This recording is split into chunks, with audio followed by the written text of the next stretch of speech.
you have refugees, Syrians, very qualified. They can't work in the local Lebanese economy. But there's this thing called the freelance digital world, online language learning. What if we created a program where anyone who's like me, who wants to learn a language, who's fascinated and wants to hear the stories of people who have fled conflict, who stood up to regimes, who are just, for me, the most inspiring people out there. What if there was a program where I could meet them, learn Arabic from them, and pay them so they get an income? And that could be a way for them to access an income, access some restored sense of dignity and purpose after losing everything, and just a way to bridge cultures.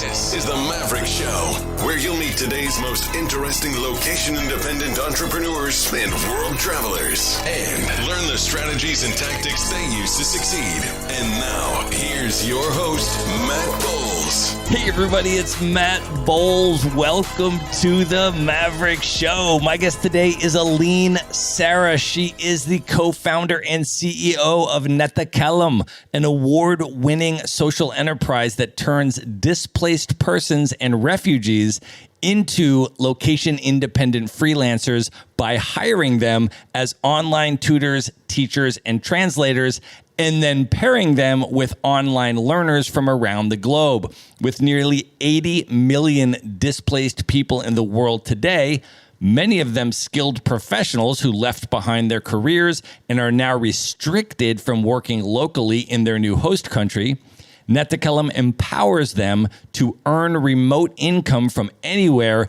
regardless of their location and status, and regain the support, dignity, and opportunities that they deserve. Netakalam has been patronized by over 10,000 learners and clients from over 100 countries and has distributed millions of dollars in self-earned income to displaced persons and refugees and their host communities. Aline, welcome to the show.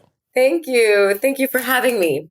I am so excited to have you here. You have been doing such inspiring work that I have been following for quite a while now. So it's great to have you on the show. But let's just start off by setting the scene and talking about where we are recording this from today. Unfortunately, we are not in person, and the fact that we have agreed to make this a wine night. So let's talk about what we're drinking as well. I am actually in Buenos Aires, Argentina, and I have just opened a bottle of Malbec from Mendoza, which I will be drinking through during this interview. Where are you today, and what are you drinking? So I am in Paris, and I am drinking a wine from Bordeaux, which is Côte Montpezat, Castillon Côte de Bordeaux. And I am not French. I'm not a wine expert. So that will be the extent of my detailed account there. Your French is pretty impressive, though, I must say. And I'd love to use that as sort of a segue to go way back and talk a little bit about your background and where you grew up, your cultural background, and the languages that you were surrounded with growing up. Can you share a little bit of that and how that shaped your identity? Yeah, of course. So I am originally Lebanese. My parents are from Beirut. They left Lebanon at the height of the civil war in Lebanon. They came first to Europe, then to New York, where my father was actually completing his medical residency. And so the war was so violent that they chose to stay in the US. So I was raised in New York, safe and away from the violence. I went to a French school. I grew up in a French-speaking household with Lebanese Arabic dialect spoken. And of course, I was in New York. So I grew up hearing these languages and actually traveling back very often to Lebanon when the war wasn't too strong, and also to France because many of my family members immigrated to France. Can you talk a little bit about your interest in travel? And when you think back to those early travel experiences, what was that like for you, reconnecting with Lebanon as a kid who was living in the United States and going back there, and also to France and to other places? Yeah, I mean, I love traveling. I love diversity and culture and discovering cultures around the world. Of course, as a Lebanese born and raised in New York, just in and of itself, I was exposed to multiple cultures, especially the fact that we would travel back to Lebanon and my parents made sure we stayed very attached to our roots and to our origins. And the fact that naturally we'd also swing by France on our way there. First of all, because there's no direct flights from New York to Beirut. So that had to happen anyways, but also because my cousins were there. So going to a French school. So there was this natural exposure to multiculturalism, to very different cultures, because Europe is different from the Middle East, is different from the US. And I think also just being in New York City, which is such an incredible international, diverse hub, and also going to the French school in New York, which was also a school with a lot of foreigners, many students who were coming from a background, their parents were diplomats, etc. So also having that exposure. So I think that naturally propelled me into this much more global exposure that I actually loved and kind of naturally made me become someone who's very much interested in travel and discovering other cultures. Well, you and I also have in common a background in human rights and international peace and conflict resolution. I would love to hear as well, when you think back on that particular trajectory, how did your social and political consciousness develop? And can you take us a little bit on that path into that career direction for you? You know, my parents got married under bombings, for example, and we grew up in a household where when you'd call your grandparents, sometimes you'd call them to check in on them because you heard a bomb had landed in our neighborhood at that time. So I think most people who immigrate during war and leave family back home, they understand and know what war is from up close, even though compared to some of my cousins who stayed in Lebanon and who didn't manage to leave the country, they had a very different, much more up close and personal experience of war. But we were in this kind of interesting and you know, sometimes people say like when you're far it's almost worse because you only imagine the worst and you hear what's going on and you're feeling the fear because you're far from your family and you want to check in on them. So you know, we grew up when I was little in that some of that context. There was still some heavy war going on when I was still a child. I also think that my parents had an approach to Lebanon and to talking about war that was different. I would say my parents did not hide the war and the difficulties of war. And we grew up and my father would take us to school every morning. We would drive, actually. We lived in New Jersey for a couple of years, so we'd have to commute.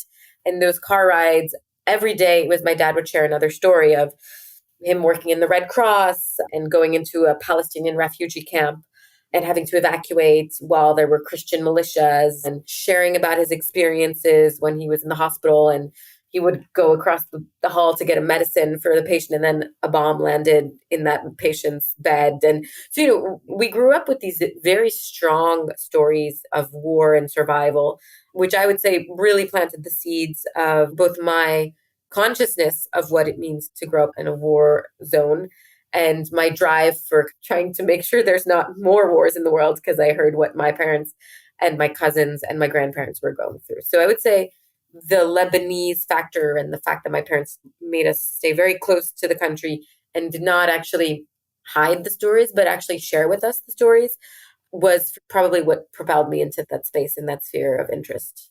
And then as you grew older and you became an adult, you eventually chose to move back to Beirut. Can you talk a little bit about that decision and then what that experience was like for you when you moved back? Yeah, so I mean, actually, I wanted to move back in 2006 after I graduated from college, but the war broke out in July 2006. There was a small month-long war between Hezbollah and Israel. So that first plan didn't work out. So I stayed in New York and I worked in a nonprofit that does conflict resolution work between Israelis and Arabs. And then I ended up going to Lebanon the year after. I had been in Lebanon every summer for the holidays. This was my first time living there. So it was a different experience, of course, because I really got to know the country in a very different capacity. I really got to know the different parts of the country, the different regions of the country that are very much sometimes aligned with the different religious groups of the country. So that was obviously an amazing experience. You are coming into a country that is coming out of a civil war. So many remainders and remnants of war and things like that. Although it's funny to talk about that now because Lebanon is so far away from its civil war compared to its neighbors now, into countries like Syria, which are still knee deep in conflict. But of course, being in the Middle East, you are in a constant state of political tension and turmoil, very different from other parts of the world.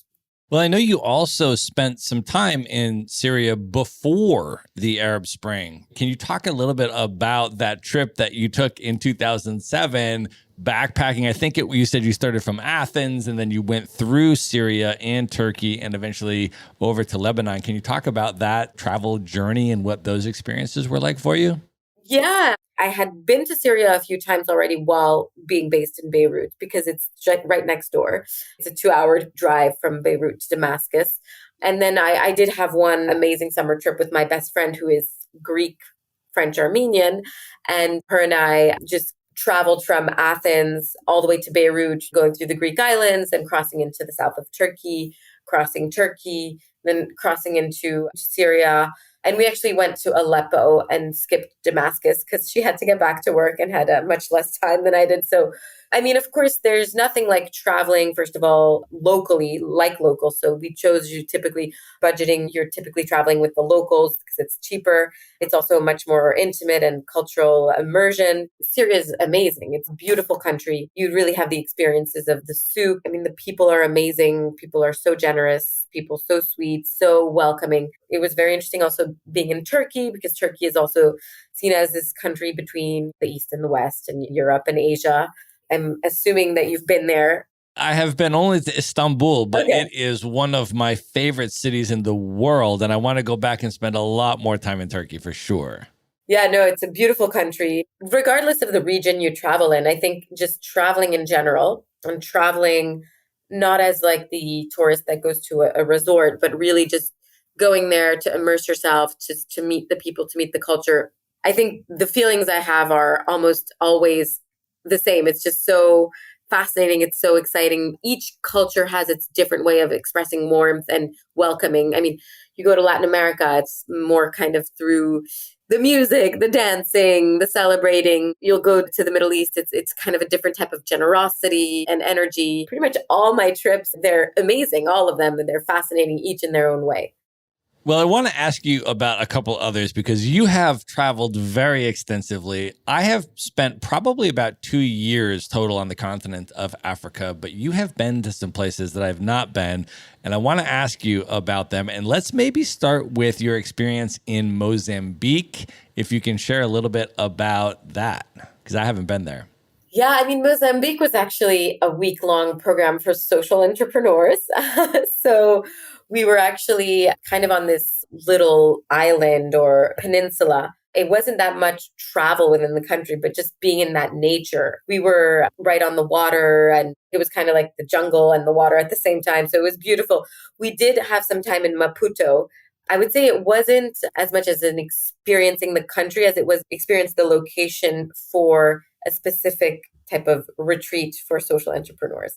But the setting itself was beautiful. And Maputo was a very interesting city, of course.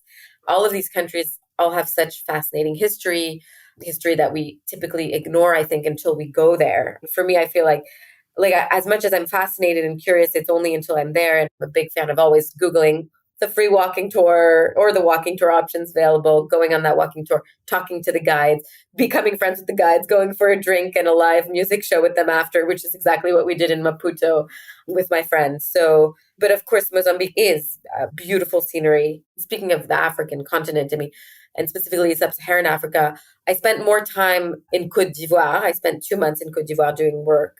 And then also I spent a month with my partner in DRC Congo.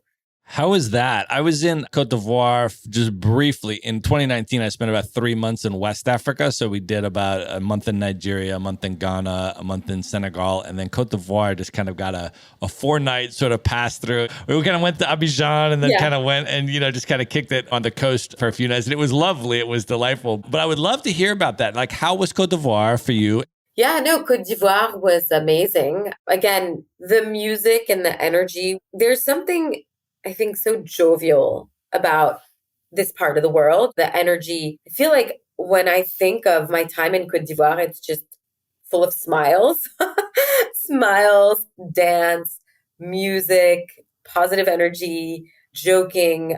Of course, I was doing research. I was doing a project while doing my master's, and it was on deforestation and evictions, forced evictions of populations who were living in parts of the country that were considered classified forests.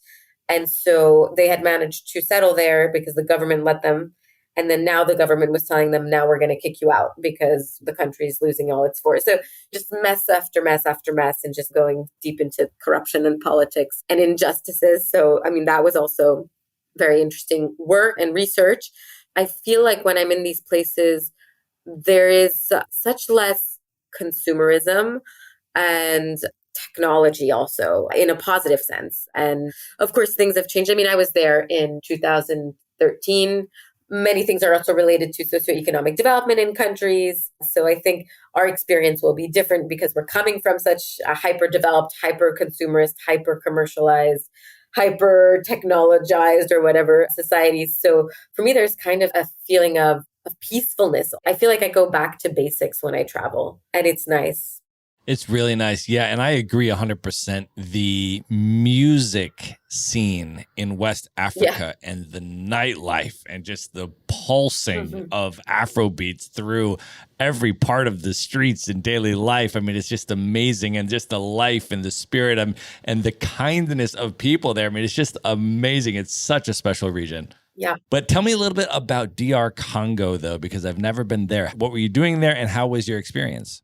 So I actually just spent almost a month visiting my partner. He was working for the UN, like a lot of people in DRC Congo are big NGOs. So that was more kind of staying there with him. We did visit the bonobo farm. They're a type of monkey, and they're very smart. And so we visited a reserve of bonobos because they believe they're endangered. We went to some waterfalls and seeing that similar passion for music and this drive for this feel-good energy from music, from being so, I don't know, in tune with oneself.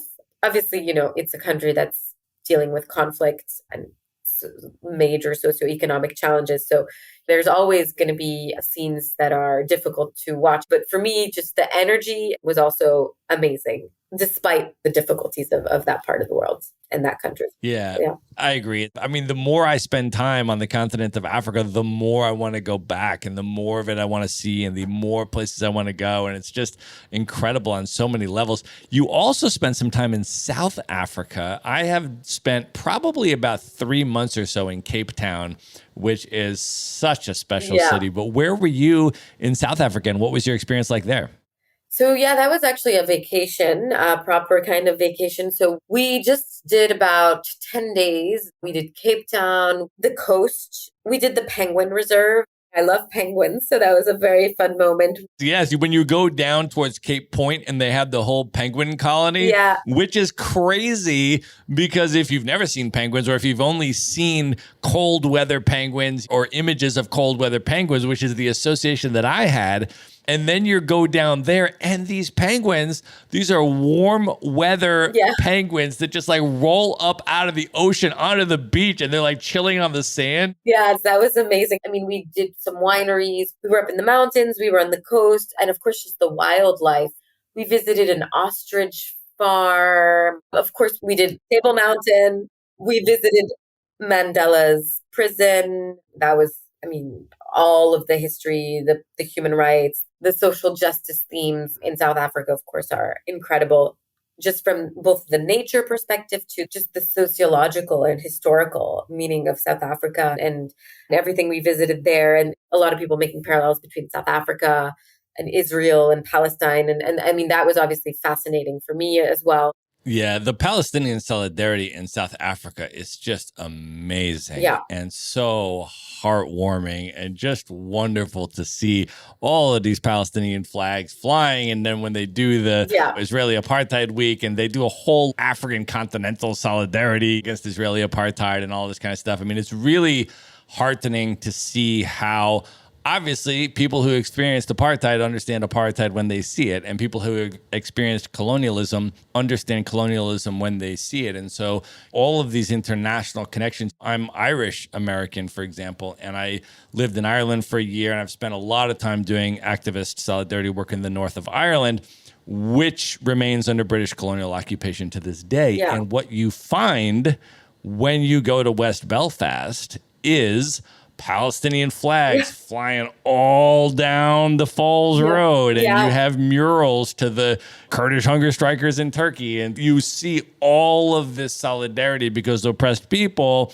that are either currently under military occupation or have previously struggled against colonialism or apartheid or any of that kind of stuff. I mean, they understand it immediately. Yeah. Right? I mean, it's just entirely clear. And so these types of global solidarity is always so inspiring for me to see. It is.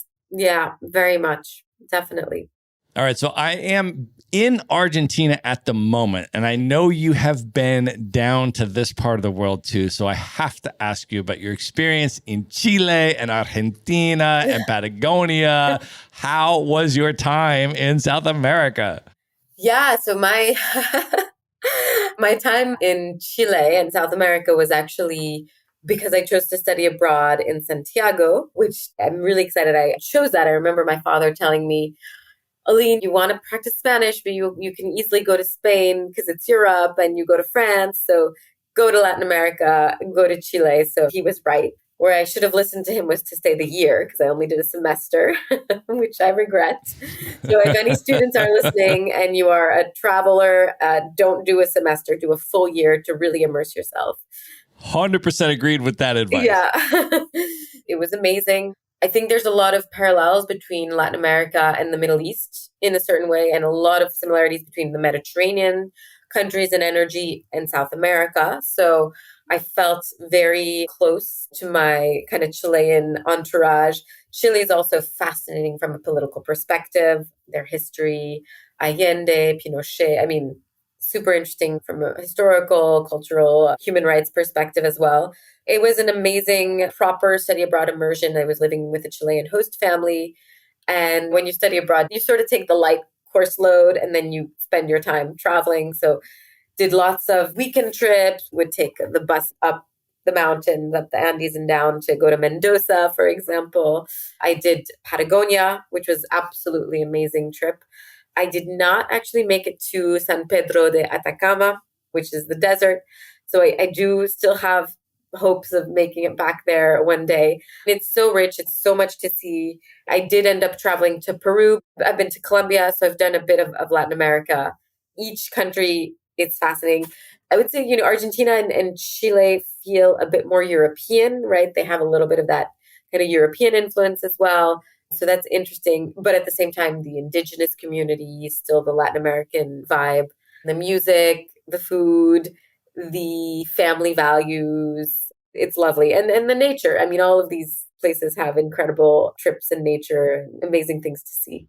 Yeah, and Chile, to what you were saying about the political dynamics there, first of all, they have the largest population of Palestinians in the world outside the Middle East. Absolutely. Which is amazing, right? Yeah. To see that culture. And it was incredible because I was on one of the free walking tours, right, that you mentioned, and my tour guide's name was Omar. And I was like, bro, are you Arab? He's like, no, I'm Chilean Catholic, but my parents just named me that because there's just so many Arabs and Palestinians around here. Oh, I was like, that's unbelievable. There are Palestinians, Lebanese, and Syrians, a huge number who migrated in the early 1900s, actually. It's fascinating. Actually, I had written a piece when I worked as a journalist on the Latin American, the heritage of Levantine heritage in Latin America. And it's funny because they assimilated, but they still are originally from that part of the world. And it's throughout all of, South America. Yeah. Yeah. And talk about the cohesion of so much sort of anti-colonial solidarity. One of the first things I learned on the same walking tour, by the way, about the Chilean revolution against the Spanish, right? The anti-colonial independence movement in Chile, Irish folks, Basques, all of these people that were down there that were like at the front, right? You still have to this day Bernardo O'Higgins Boulevard and Park, named after these Irish people that were involved in the Chilean anti-colonial revolution against the Spanish, right? And so it's just an amazing way to see that global solidarity that we're talking about and all of this merging of people from all these different cultures and struggles around the world that are now all of a sudden in Chile. So you just go down and visit Chile. It's like, wow, this is amazing history. It's so fascinating that it's the second largest community of Palestinians outside of Palestine. And they have Palestinians in their parliament, I think, or in their political representation. And it's very, very interesting. It's totally amazing.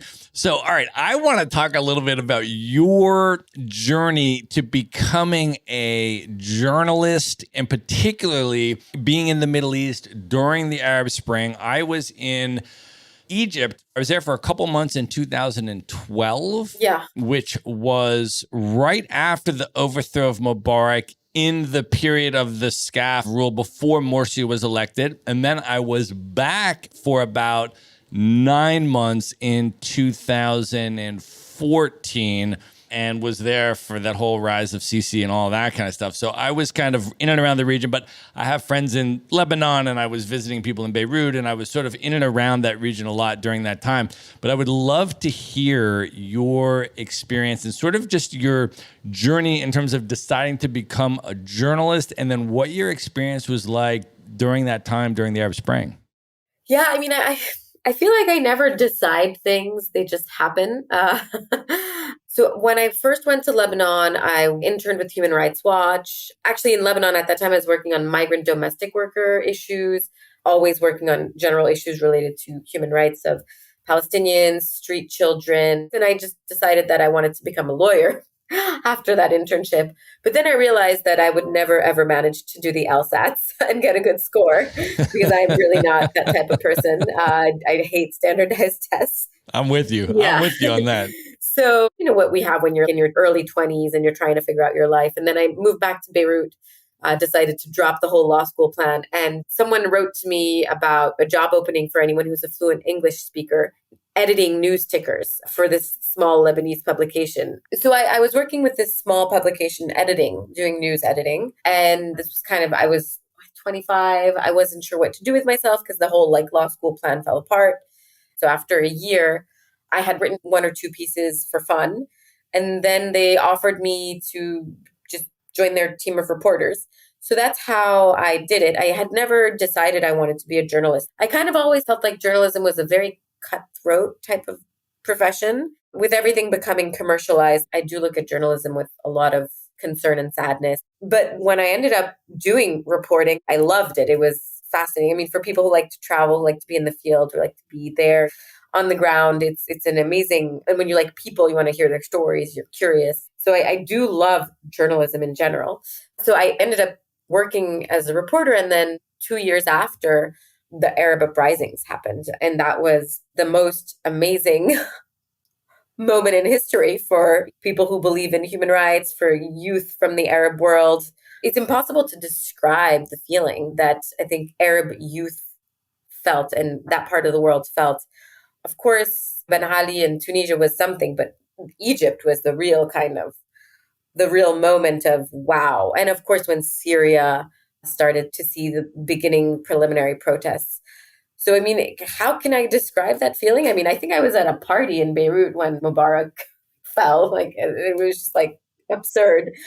And it was fascinating. And a lot of my friends in Egypt were in the streets, on the ground, were there, everything happening on social media. And here's the power of social media. I mean, it was very much related to the mobilization through social media. I remember my friends telling me about how everyone was connected to Twitter because they would hear about an emergency, someone disappearing, a truck taking away a bunch of protesters, trying to make sure that they were being followed so that they could be released, all the makeshift hospitals, all the ambulances out of cars because people were on the streets. I think it's just incredible to remember those moments for this part of the world, what it was. And I mean, I think it's hard to remember it because the high that everyone felt and the complete plummeting and descent into extreme violence, to even worse regimes, to even more repression. But I do think that the whole uprisings and what those moments meant, and people holding hands and people from complete different political horizons and religious spheres being there, being on the ground, being a journalist at that time, that was an incredible experience. I remember it well, and all of the sentiment that you're expressing, because the first uprising was Tunisia, and then people were just blown away and inspired by that. But people were like, there's no way this could happen in Egypt, the second largest recipient of U.S. aid, a U.S.-backed dictatorship. Yeah. No way a decentralized popular uprising can oust a dictator that's that heavily backed by the United States. And then all of a sudden, Mubarak fell. I remember that. Just those emotions were just unbelievable at the time. I mean, were you there? So you got there, I was there for 2 months in 2012. So it was after the overthrow of Mubarak. So it was before the election of Morsi. Right. So it was during that interim period with the SCAF rule. And then I was out of Egypt. And then you had the election of Morsi. And then you had the coup. And then I came back in 2014 and I was there for 9 months. And then that was where all the really depressing stuff started that you were describing started happening with the rise of Sisi and everything that went from there. Yeah, no, I mean, I still remember they would have these makeshift theaters where they'd come and bring a screen and just have evenings where they'd project SCAF's violations on screen. I don't know if you knew that. People would just come and watch this. It was just amazing. It was incredible. Just the people taking over. And of course, there was that interim period with no rule, like official rule, right? But people were ruling. Egypt was really incredible. It was an amazing period, definitely very nostalgic of those times and that experience. And then by 2012, summer 2012, I moved back to New York for my master's. So then I went back to school for my master's in international affairs. So let's talk about that a little bit and your trajectory from there. So you go back to New York City, you do your master's in international affairs. And then from there, what was the path like from there to the founding of Netakalam? I had a tricky exit from my master's, actually. I had a profile of a reporter at that time. And then I was trying to go into the more NGO space. And so I did a lot of election observation work with the Carter Center. So that was actually through my partner. He was doing that work as well. So this is when you're deployed into different election settings and you're observing, and similar to journalism, you're investigating, observing the whole process, which is really interesting and related to economic, political, democratic developments matter. So that was really interesting. I did that in Tunisia. Obviously, that was interesting also coming out of the Arab uprisings, etc. I did it in Haiti as well. I did it in Guyana. I continued to do a bit of journalism here and there. And I was trying to get larger jobs, more stable full-time employment with either, Doctors Without Borders or the UN, etc. Not much luck. So to all those who are listening and who are struggling in their job hunt, it really happens to everyone. So then I was actually looking for ways to practice Arabic while I was in New York. And that's when I came up with the idea for Netakalam. It was a combination of things that made me think of that. Obviously, the Syrian war was in its third year, a very perpetual flow of Syrians coming into Lebanon. Obviously, with my knowledge of the region and my knowledge of Lebanon, and with Lebanon becoming now the country that was hosting the highest density of refugees, the weight of Syrians coming in to Lebanon, a fragile state. And I say fragile state back then, because now Lebanon is broken down state today. So I was thinking, I understand that the Lebanese government is concerned about giving 1 million plus Syrians entering Lebanon, a country of 4 million, work permits. But at the same time, these Syrians don't really have a chance to get formally resettled, right? It's about 0.5% of refugees who are in displacement in countries that are neighboring conflict zones. Their chances of getting to like Europe or to Canada or to the US formally resettled is tiny. This is the scenario, right? You have about 1 million Syrians in Lebanon. They don't have a right to work. They don't have a right to live, basically. No dignity. They're not very liked by the Lebanese population. We have a complicated history with Syria. And at the same time, they've gone through so much. Their country has been completely destroyed. Many of them have probably been tortured, have family members who disappeared. Just thinking, imagining, and seeing actually all this Syrian youth who had stood up to the Assad regime, to me, which represents kind of the ultimate admiration. For me, any of these individuals around the world who will stand up to a regime that will just clamp down you, crush you. For me, it's very sobering to me. And again, I think that all of these individuals are heroes and not suburbans or the way they're spoken about it in the media. So to me, it was just very simple. It's like, we have a recipe for disaster. We're also being very inhumane to look and let so many people who've just been forced to flee their homes out of extraordinary circumstances and also very often out of heroic action to find themselves in a place where they're not allowed to work.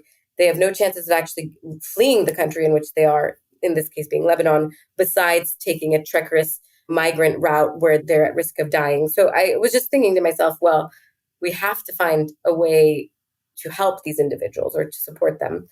I had actually always dreamed of going to do Arabic in Damascus because in Lebanon, in Beirut, you kind of mix English, French, Arabic. I spent several years in Beirut, but my Arabic had not gotten to a level with which I was satisfied. So it was kind of just thinking of all these factors. And I was just thinking to myself, well, there's all these Syrians in Lebanon.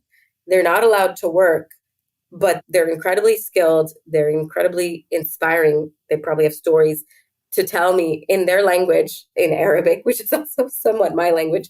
But all these factors together, and I just came up with this kind of light bulb idea, which was like, all right, well, you have refugees, Syrians, very qualified. They can't work in the local Lebanese economy. But there's this thing called the freelance digital world, online language learning.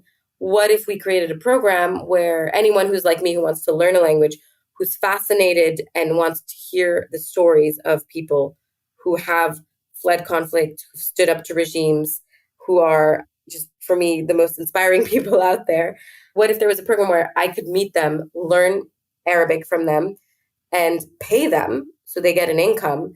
And that could be a way for them to access an income, access some restored sense of dignity and purpose after losing everything, and just a way to bridge cultures by doing that because it's happening online. And so that's actually when I came up with the idea for Natakallam, which I then pitched at a couple of competitions. And it was from there that I then had to create a pilot of Natakallam, which then eventually I asked people to share about it. And it got picked up by a couple of bloggers at the same time as, funnily again, social media coming up again, timing being a major factor. It was actually right at the time of the photo of Ilan Kurdi, the little Syrian boy who was washed up on the shores of Turkey that went viral, that I was pushing Natakallam to people. And I think the combination of factors did that. Out of nowhere, about 3,000 or 4,000 people had shared about Natakallam, and we had like 300 people sign up for Natakallam. And this was actually a year later after I came up with the idea, which was September 2015. And that's pretty much what effectively launched us. That's so amazing. I want you to share a little bit now about sort of the direction that it's gone and how it's grown. How was that initial pilot program in Beirut, and how has it grown since then? Yeah, I mean, the initial pilot was just like about 6 or 7 Syrians that we invited to just be on this symbolic platform that did not exist. And us just reaching out to our network of friends in journalism, Middle Eastern affairs, conflict resolution, and inviting them to sign up. And of course, since then, Natakallam has kind of become a full-fledged social enterprise, a small social enterprise that has its struggles with limited resources, as many of us do. And we're very good at being scrappy and resourceful at Natakallam. But we do have pretty much 3 business lines. The first one is the core language learning, which originally started with Syrians teaching Levantine Arabic. Now we have about 8 Arabic dialects with refugees from across the Arab world, Iraq, Yemen, Palestine, Egypt. Sadly, there's a lot of choices. Also, we've added Lebanese dialect. So host community members are also now teaching their language. We added Persian with Iranian and Afghan refugees, Spanish with Central American and Venezuelans, and French with Francophone Africans. And this like both individual and small group sessions. We also provide this to B2B customers. So those who are mostly interested tends to be NGOs that are approaching us to work with us just because of the alignment in the mission. We have a B2B program with schools and universities where we bring in Natakalem as a complement to school classroom programs, either language study. So if you're studying Arabic and your teacher will request that you practice with one of Natakalem's tutors, or we have programs called Refugee Voices, where the refugees Skype into the classroom, and it's much more of a virtual speaker type of event where if you're studying human rights, you'll have Syrians who talk about their experience as activists in Syria, or if you're talking about Venezuela and what's happening there, we'll have some Venezuelans who share their story about how they left, about the situation on the ground in the country. So really bringing to life the content. So it's like a very dual type of impact because it's immersive, experiential, emotional learning. At the same time, nothing is done for free because our goal is livelihoods to displaced persons. So they are paid for what they're doing. We ensure we get the payment to them regardless of where they are, in a camp, in a country where they don't have a bank account, etc. And then our third line is interpretation and translation services run by immigrants, refugees, and specialized translators as well. And that's also for anything. We do document translation, we do subtitles, etc. And that's mostly B2B. That is so amazing. I love that. And you and I actually met through our mutual friend, Lamar Chambly, who has been interviewed on the Maverick Show. So Maverick Show listeners know Lamar. If you haven't listened to that episode, you should definitely go back and listen to it. But Lamar runs the Teens of Color Abroad program in Brooklyn. And during the pandemic, since of course folks can't go abroad, the students in his program started using Natakalem and learning languages, learning Arabic from Syrian refugees. And so the teenage students of color in Brooklyn, New York, were having regular language lessons with Syrian refugees and not only learning Arabic, but having that cultural experience and learning about the lived experience of Syrian refugees and sharing their experience as teens of color in Brooklyn and having those connections. And we had that discussion on our podcast just about how fundamentally transformative that was for his students in his program. And that's how you and I eventually connected to do this interview. Yep. The Toka Natakalem partnership is so amazing and so cool. It's even hard to kind of describe how brilliant and that fusion was. It was it is still an amazing partnership. Lamar is incredible. His work and his mission, admirable. And I'm sure you've seen the videos, but both are Syrian tutors and Lamar's students. I think it's some of the best experiences they've had working together. Yeah, for sure. It is just like amazingly inspiring to me. Just absolutely incredible what's going on there. So let me ask you this, just for folks that don't speak Arabic, can you translate Natakalem and explain what that means and why you chose that for the name of the enterprise? So Natakalem means we speak. We came up with the name because it was about speaking the language. It was about speaking Arabic. And the original goal of Natakalem was around conversation. It was to practice conversational Arabic because Arabic is complex language. There is the formal modern standard Arabic, which is a very heavy type of grammar that, you'll hear modern standard Arabic in the news. It's the official language for all of the 22 Arab League states, but you don't speak Fusha. You don't speak modern standard Arabic. Right. And the goal was to create a program where you're learning the speaking version of Arabic. And I think it ties itself to the whole energy and goal of Natakalem, which is to build bridges, to create conversations, to speak beyond just learning the language, to hear each other, to get to know the other. It's a really important thing to clarify as well, because I have studied some Arabic in the classroom. And when you study Arabic in the classroom, you learn Fusha, you learn the modern standard Arabic. And when you do that, you will be able to write and you will be able to read a newspaper and you will be able to listen to a formal news broadcast. And that is all, because there's zero people in the Arab world, in any country, that speak Fusha in a conversational manner, right? And so in order to actually communicate with another human being from the Arab world, you need to learn spoken Arabic, right? And that's what these folks are teaching people depending on what country they come from, right? If they come from the Levant, or if they come from Egypt, or if they come from the Gulf, or if they come from the Maghreb and Morocco. I mean, these are all totally different Arabic dialects, which is important for folks to understand that if you want to go to one of these countries and actually speak Arabic, you have to learn the local dialect. And you have teachers at Netakalam from those countries that are able to teach people the spoken dialect. Exactly. Yep. That's awesome. Can you talk a little bit about who these teachers are? What has been their experience as a displaced person, refugee? What were they doing in their country maybe before they were displaced? And just give a little bit of background about who are the people that Netakalam hires as their teachers. Most of them were just like us, people who had their lives, people who had their studies, had completed their degrees, architects, artists, doctors, nurses, teachers, people who had travel agencies, people who'd study econ. It's individuals who were, I would say, mostly kind of in that middle class community.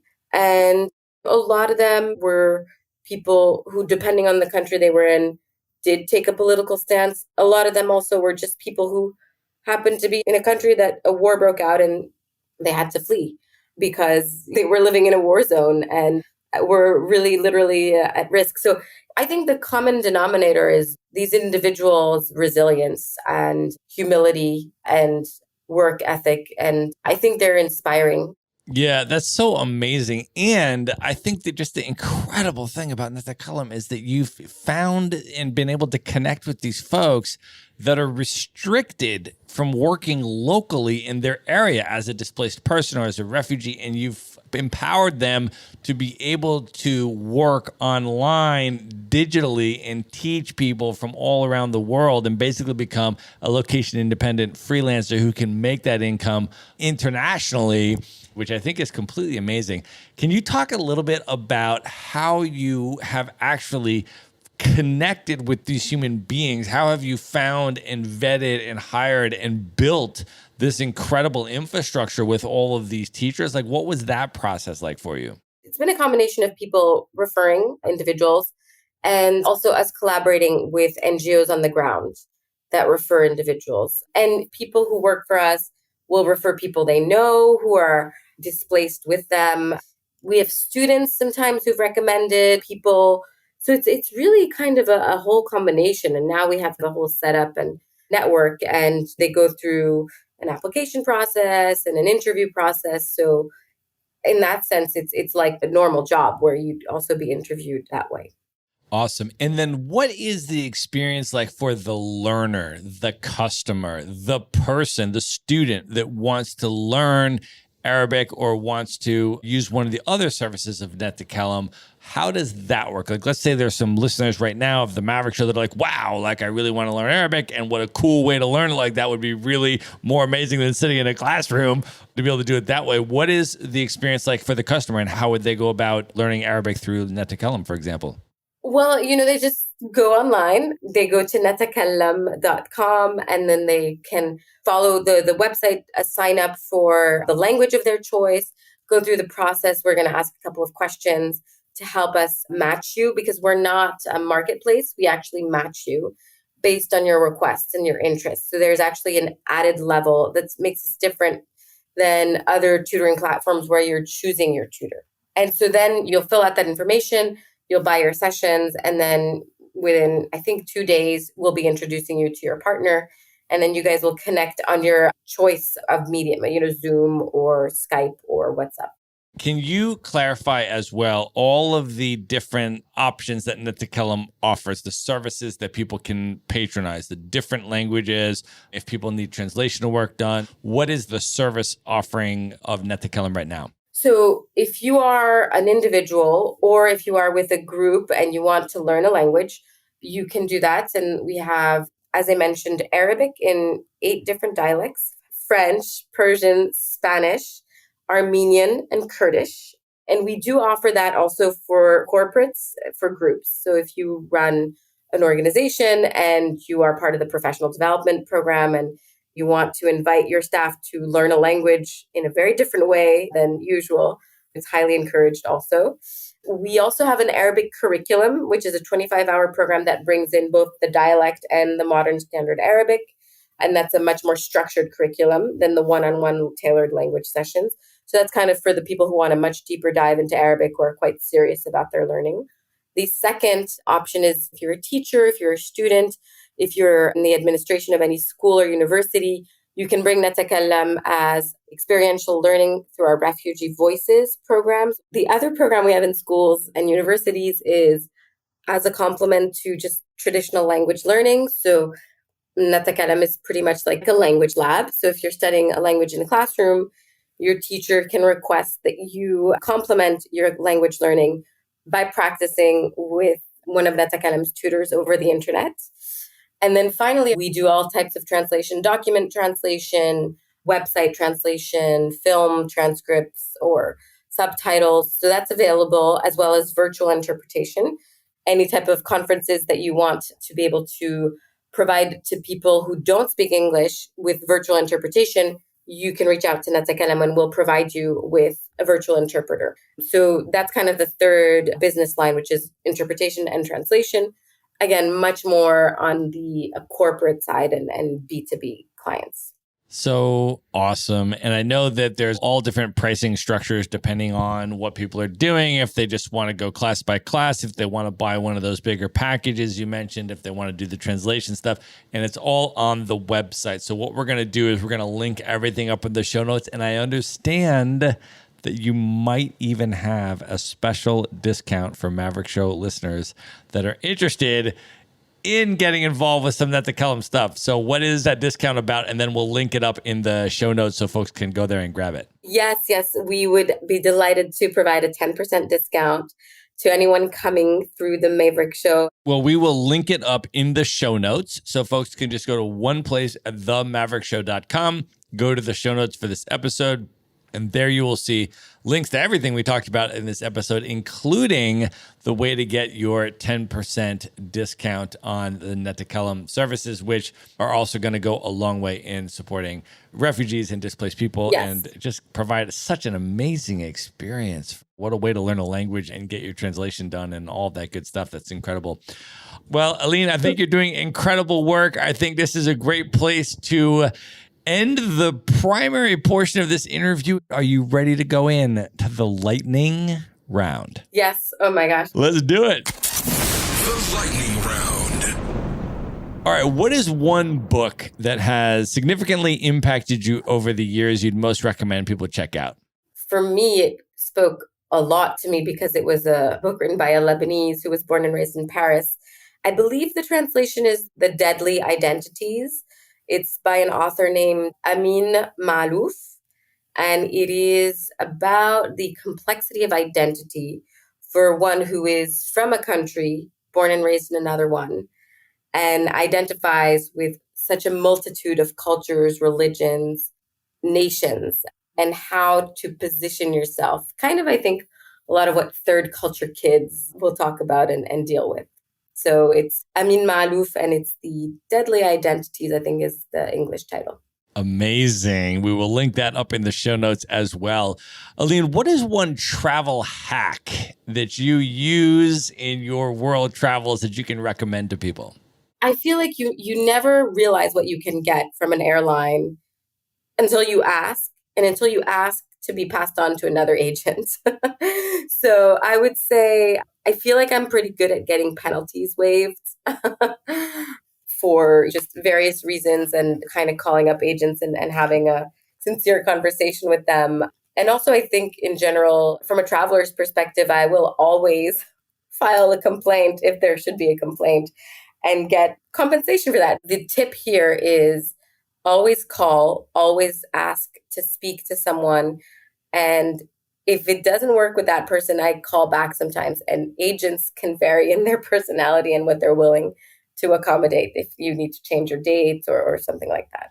or ask to speak to a supervisor Right. or escalate or things like that. And certainly I agree. I have gotten many an upgrade in hotels and Right. other things like that. If there is a customer service problem, when you handle it professionally and say, hey, there was this problem. I understand that these things sometimes happen, but I'm a regular customer. It would be really meaningful to me if you could compensate me for that by some sort of complimentary upgrade. It would really mean a lot to me in continuing my business and being passionate about recommending this hotel to other people. Yes. So it's that simple. And I don't even know if that's a travel hack.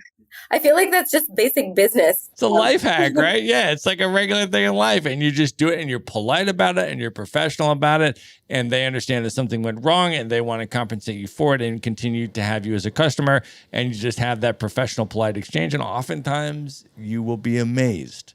All right, Aline, who is one person that's currently alive today that you've never met that you would most love to have dinner with? Just you and that person for an evening of dinner and conversation. I think I would pick Ed Snowden. That would be an amazing dinner. Wow. Mm-hmm. Good pick. I'm a big fan. All right. Knowing everything that you know now, if you could go back in time and give one piece of advice to your 18-year-old self, what would you say to 18-year-old Aline? I would say travel more. Travel even more than what you're traveling before life gets complicated. I love that. All right. What are your top 3 favorite travel destinations you've ever been to you'd most recommend other people should definitely check out? I think South Africa would be up there. I'm going to not be humble here. I would say Lebanon. Do it. I've been recommending Beirut to so many people on this podcast. So I'm glad to hear that. And number 3, let's go with Brazil. That's amazing. All right. Last question. What are your top 3 bucket list destinations? These are places you've never been, highest on the list you'd most love to see. So I would like to go to Vietnam. Still haven't made it there. I would like to go to Costa Rica. I've also always wanted to go to Afghanistan. Nice. Amazing. Awesome picks. All right, Aline, I want you to let folks know how they can find you, connect with you, follow you and Netakalam on social media, and let folks know once again if they want to check out the offerings from Netakalam and consider either as an individual or as a business to connect with and patronize some of your services. How should people come into your world and find more about what you're up to? Yeah, so Netakalam is on most social media, Facebook, Twitter, Instagram, and LinkedIn. We're not on TikTok. So you can find us there. And then I think the best way to get in touch with me personally, I would say LinkedIn is a safe bet. And then also for any general inquiries about Netakalam, about our services, about our discount, I would email info at netakalam.com, NATAKALLAM.com. That's the best. Amazing. We are going to link all of that up in the show notes. So if you're listening to this, just go to one place at themaverickshow.com. Go to the show notes for this episode. You're going to find all the social media handles. You're going to find that email address. You're going to find the URL, and you're going to find the discount code to get your 10% off at Netakalam. Aline, this was so amazing. I am such a big fan of what you're doing. Thank you so much for coming on the Maverick Show. Thank you for having me. Good night, everybody. Take care. Be sure to visit the show notes page at themaverickshow.com for direct links to all the books, people, and resources mentioned in this episode. You'll find all that and much more at themaverickshow.com. Learn how Maverick Investor Group can help you buy cash flowing rental properties in the best U.S. real estate markets, regardless of where you live. Schedule a free phone consult today at themaverickshow.com/consult. Now you can buy rental properties with tenants and local property management in place, so you don't have to be a landlord or a rehabber. To get your questions answered and discuss how Maverick Investor Group can help you meet your real estate investing goals, schedule your free phone consult today at themaverickshow.com/consult. If you like podcasts, you will love audiobooks, and you can get your first one for free at themaverickshow.com/audiobook. Whether you want the latest best-selling novels or books on investing,